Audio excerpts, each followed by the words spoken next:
Hello. Today I'm going to demonstrate how to ink a comic in Clip Studio Paint, also known as Manga Studio. And what I'm going to do here is, first of all, I'm going to create the panels, okay? So how you do it is you go onto this section here and you click on create like panel border. Well, this is in Spanish, so I'm going to create a panel. And I have my lines here because I have my sketch that I did traditionally, and I'm gonna just select the area that I want to create as the page, basically the page area. So that's gonna be the page area. Now, I can't see anything because that is in the way, so I'm gonna push this sketch to the top here. And now I can see everything, and I have my panel here. So as you see, if I get closer, this is creating a space, a workspace. Anything that I do outside of that space will not register. So if I want to, let's say, ink, go like that, well, I go like that, and it just doesn't go outside of that panel. So what these panels in Clip Studio do is they allow you to just ink freely, and then you don't have to worry about going outside of the panel. So it comes in very handy, let's say. So I'm gonna redo that, by the way, because that was a bit rubbish. So I'm going to do that again, and I'm gonna actually look at my markings here, which are very confusing because I was very confused about this page, because it's my first double page spread. So I wasn't sure about the measurements, basically. And so now we have this, and we have created that panel. And now what you do in order to, so I have to divide these other panels. I don't know if you can see it, but there are 3 panels inside this panel. So what I do, if I do this, that creates the panel, okay? And that separates it. So that's the only thing you have to do.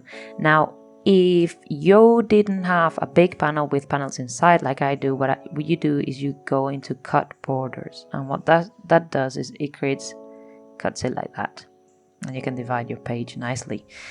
In my case, I'm not going to do that, which is the normal way of doing it, because you can do it like this, or you just indicate the direction of your thingy, of your panel, and it does it. And sometimes the thing gets a bit confused because it doesn't know whether you want to do it horizontally or vertically, so you have to indicate it a little bit like that.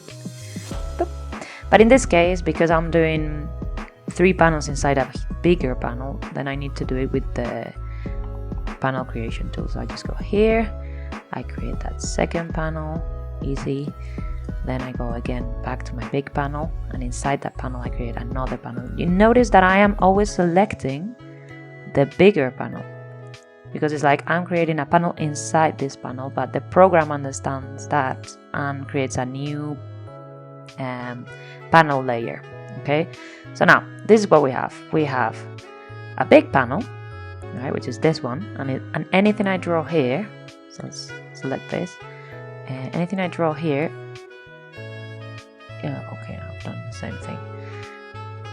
I need to disable my sketch layer. So anything I draw here won't go inside the other panels, but it will go behind them, okay?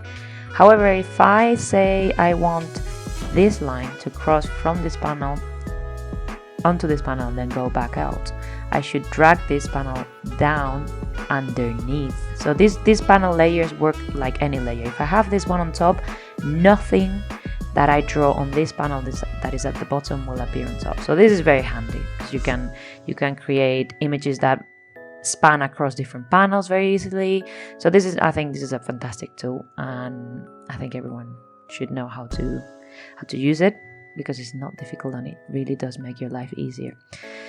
Now, let's go on to how you ink. So I'm gonna drag my sketch layer down. Now the problem with having a traditional sketch is that you won't be able to see it, right, unless you get rid of the backgrounds in the default backgrounds. So you see here, I don't know if you can see it, but here it's a white layer. So all I have to do is delete that layer, and you see now that it doesn't have a white background, I can see my sketch underneath the white background.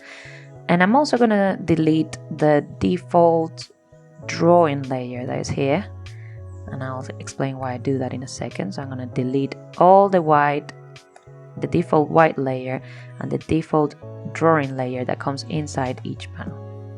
So default white layer and default drawing layer outside, and again the default white, you see it's gone now, and the default drawing is gone now. And now what I'm left with is just simply 4 layers, 1, 2, 3, 4, and my sketch background. Okay, so that's what you want to do to begin with, having those sketch layers with your panels and your white background, your sketch background. Now let's say I want to start inking this panel. Now it's telling me I can't, so if I go closer, you see like there's a, you can't do it sign in here. Why? Because I don't have any layer to draw on. This is just a space, so I have to create a layer. Now how do you create a layer? You have here, right here, a new raster layer, and what's really interesting, what you really want to do is to create a new vector layer. Okay, so I'm going to create a vector layer. The default one that you get is raster, which means it's a layer which creates lines that are made out of pixels. And a vector layer creates different type of lines, like they're coded differently. I'm not an expert, but they just work in different ways. So now I'm going to choose my dip pen, and normally I have it set on 10, opacity 100, and the stabilization I put 20 just because if you go higher, yes, you get more control, but your lines come out really stiff and weird. So now I have my layer here, and now I'm going to show you why it's a good idea to have a vector layer. Okay, so I start drawing. Okay, this size is actually a little bit too big for my file size. This is an A5. So I'm gonna start drawing, right? I start, my pressure sensitivity is a bit rubbish at the minute. I should adapt, like, yeah, that's a bit, okay, I don't like that. 1 second, I'm Control Z on everything. Okay, yeah, I'll do 10. Yeah, that's better. So I start drawing like that. And let's say, I create this line and oops, I went over. I don't know if you can see it, but I went over. Never mind. I just go and draw whatever I need to draw on top of it, like this. And then, this is the wonderful thing. I just click E for erase. And you see this thing here. This is to erase anything that goes over a line. So if I delete, bloop, you see that? It got rid of the entire line. I didn't have to just rub like with a real eraser. This is the wonderful thing of vector. And I can do it again. Like if I want a really loose line, I can just go zip. Well, that was rubbish because that's not the pressure I wanted. Zip, zip, zip, zip. Like that. Oh no, I went over. Well, no problem. Look, it goes away.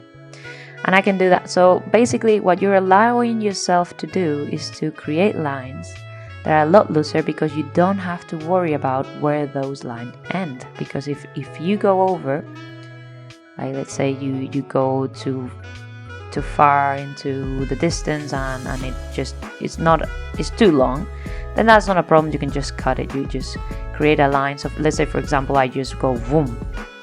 Oh no, that's not where the hair ends. So I create this line and then I go erase, boop, and it gets rid of those two lines.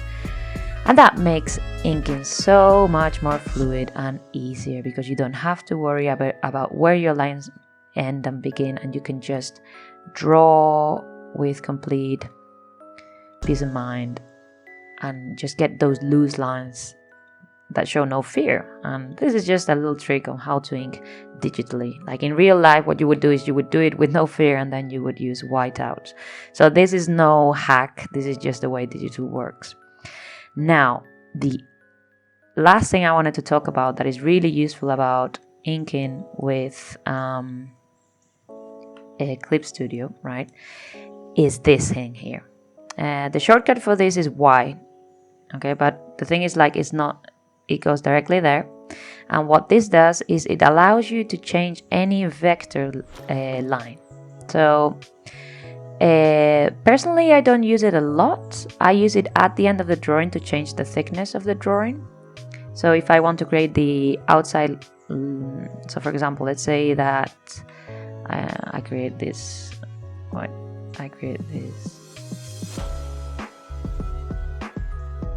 profile, right? Ooh, whoa. Right, so this is the profile of the guy. I go like that. Zip. Okay, I don't like that. Anyway, just to show you what I mean very quickly. Right, so let's say that, you know, when I finish this panel, I realized that the outline is not thick enough. I want it thicker to separate the character from the background. So I go Y, and here I'm gonna choose correct the line thickness, and I'm gonna increase it by, I don't know, 1.2 pixels is what I normally do, and I'm gonna make that brush a little bit bigger. And then what you do is you just go over the lines like that, and it will increase the thickness of that line 1.2 pixels at a time. So you see you can go really thick.